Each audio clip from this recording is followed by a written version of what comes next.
We've been to a lot of national parks and monuments over the years. Yeah, last count about 47. That's amazing. But you know, of all of them, Grand Teton is our personal favorite. And we want to share it with you.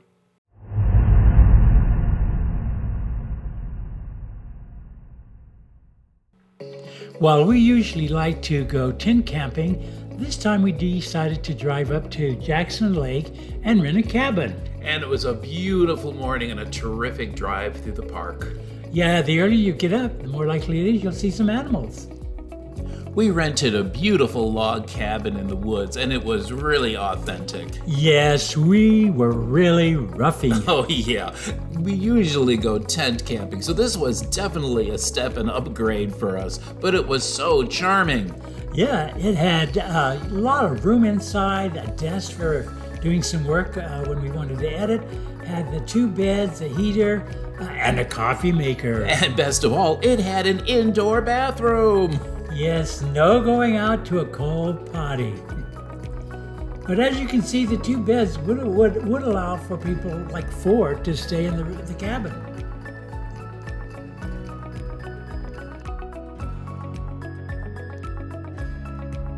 Like I said, it comes with a little bathroom. Now, it's a little on the small side, but when you're used to showering outdoors, it's definitely an upgrade. While our cabin bathroom may have been small, our views of Jackson Lake were just fantastic and expansive.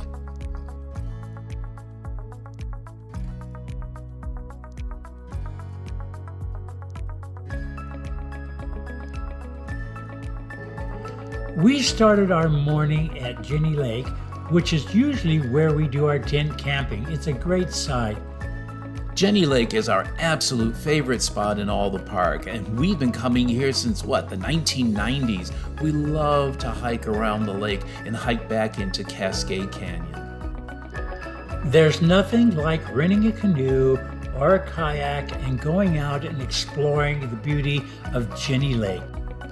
We were there in summertime, and early morning is a great time to get out and see how the light plays on the lake, and it's also a great way to beat those summertime crowds.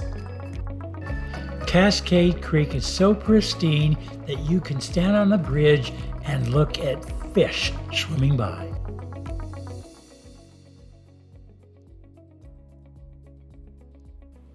At the south end of the lake, there is a dock where you can purchase a ticket to go on a ferry boat that takes you over to the Cascade Canyon trailhead. It's a great opportunity if you don't want to hike around the lake.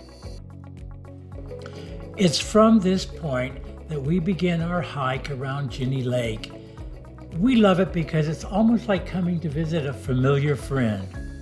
It's a relatively easy hike, although it is a pretty long one at 7.2 miles around the entire lake. But this time, we're just going to take it to Cascade Canyon. While we'll be seeing some incredible, beautiful scenery, because we're leaving early in the morning, there's a good chance we're going to be seeing some bear and other wildlife.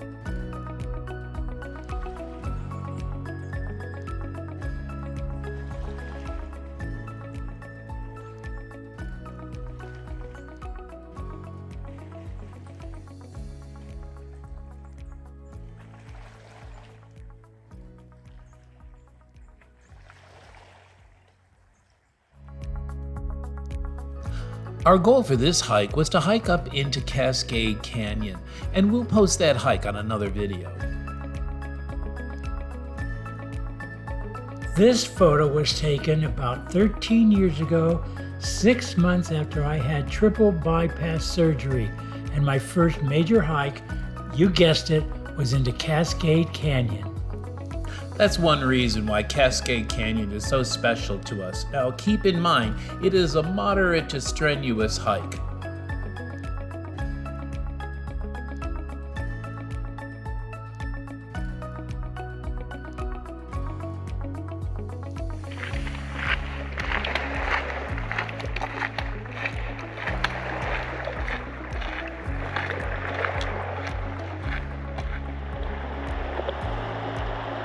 At the northern point of Jenny Lake, there's a beautiful bridge that crosses over Cascade Creek and gives you access to the west side of Jenny Lake.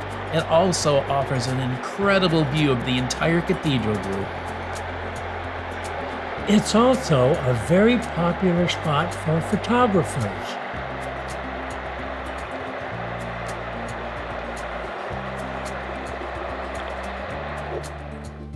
We were really fortunate to see an osprey's nest, where the mother osprey was encouraging her baby to fly away and leave the nest. After our hike into Cascade Canyon, we decided to take the ferry back to Jenny Lake Campground to give you folks a sense of what it is like to be out on the ferry. Who's he kidding? Our feet were tired. There was no way I was going to complete the hike all the way back. Well, there was that. To be honest, there were some very tired people on this ferry. Once the pilot upped the speed of the boat, the breeze was really refreshing. It was a whole lot like having air conditioning going. And considering how much we sweat, it was really welcome. Yeah, we were really ripe after that hike.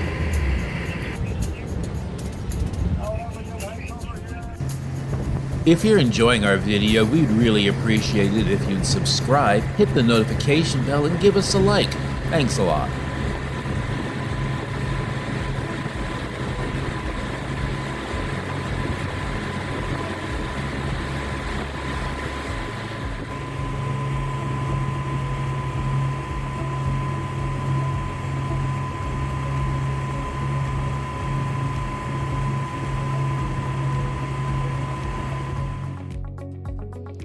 We also got to see some people paddleboarding on the lake. It looked like a lot of fun. The next morning, we got up and early to do some more exploring of the park. And we were really lucky. We were driving and spied this moose feeding in a creek by the side of the road. And that's your reward for getting up at the crack of dawn.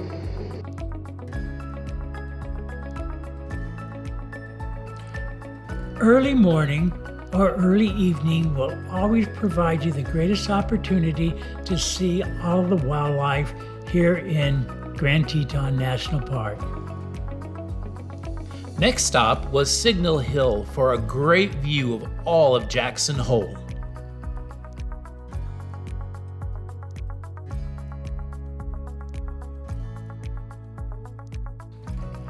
You get a tremendous view of the valley known as Jackson Hole from this vantage point on Signal Hill. Jackson Hole extends from the southern end of Yellowstone National Park all the way to the town of Jackson, and depending on who you talk to, it's about 48 to 55 miles long. I don't think anyone can quite decide.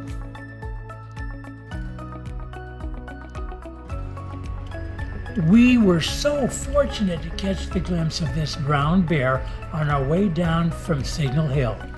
And remember, folks, this isn't a zoo. These are wild animals, so don't approach and don't hassle them. And for heaven's sakes, don't send your child, your spouse, or your friend out to stand by the wildlife so you can take an Instagram moment. Everywhere you go in the park, the view to the Tetons is absolutely incredible. Yeah, and don't rush. Take time to use the observation pullouts and just admire the view. Soak it in.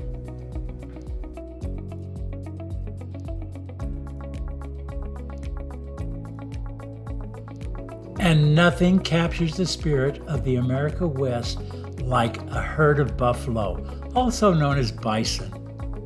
All of you amateur photographers will definitely recognize the famous T.A. Moulton barn that was built around the early 1900s. Hey, wasn't that your birth year? The barn was part of an early Mormon settlement that was formed around 1908, and you can tour all the buildings.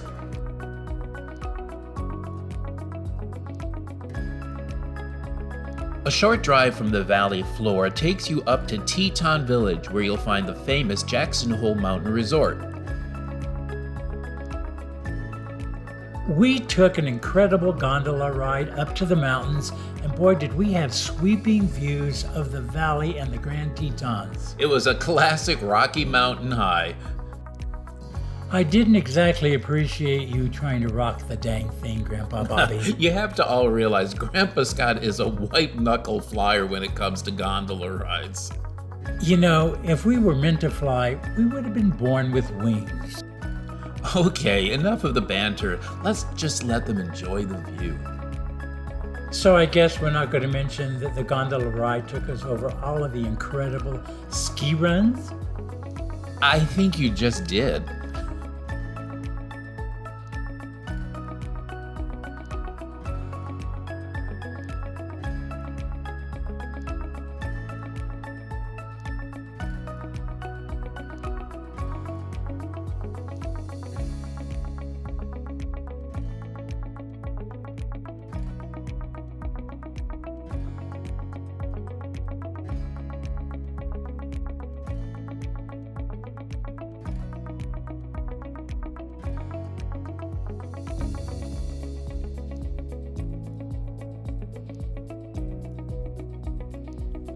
When you get to the summit, you feel like you're on top of the world. The views in all directions are amazing.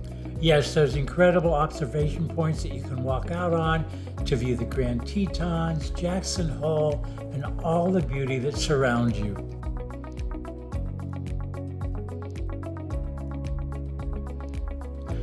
They even have a snack bar at the top that has all of the usual items like hot dogs and hamburgers.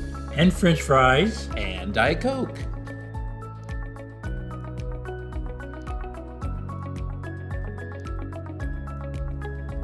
There are several great hiking trails once you get to the summit. In fact, a lot of people take one of the trails back down to the village. They come up on the gondola and then take the trail down. Thanks, Grandpa, but after a full day of sightseeing, I think I'm going to make the gondola a round trip. We'll be providing links to Grand Teton National Park and the Teton Village ski area in the description below.